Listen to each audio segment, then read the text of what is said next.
Inner Wheel क्लबच्या सुवर्ण महोत्सवानिमित्त चेतना अपंगमती विकास संस्था आणि इनरव्हील मूव्हमेंट ऑफ कोल्हापूर यांच्या वतीनं 22 नोव्हेंबरला दिव्यांगांच्या जिल्हास्तरीय क्रीडा स्पर्धा आयोजित करण्यात येणार आहे।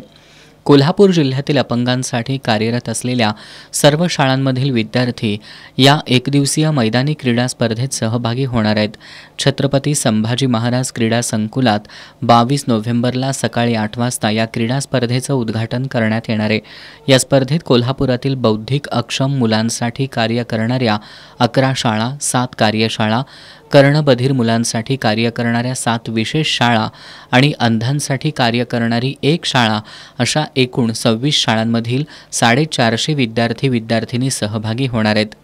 कोल्हापुरातील प्रसिद्ध उद्योजक संग्राम पाटील आणि संदीप पाटील यांची मार्वलस इंजिनियर्स ही कंपनी या स्पर्धेचा संपूर्ण खर्च करणार आहे। जिल्ह्यातील क्रीडाप्रेमींनी आणि खेळाडूंनी या स्पर्धेला उपस्थित राहून दिव्यांग खेळाडूंना प्रोत्साहन द्यावं असं आवाहन इनरव्हील क्लबच्या डिस्ट्रिक्ट चेअरमन उत्कर्षा पाटील यांनी पत्रकार बैठकीत केलं। या पत्रकार बैठकीला प्रेसिडेंट ज्योती महिपाल, नंदा झाडबुके, राधिका शिरगावकर आणि पवन खेबुडकर उपस्थित होते।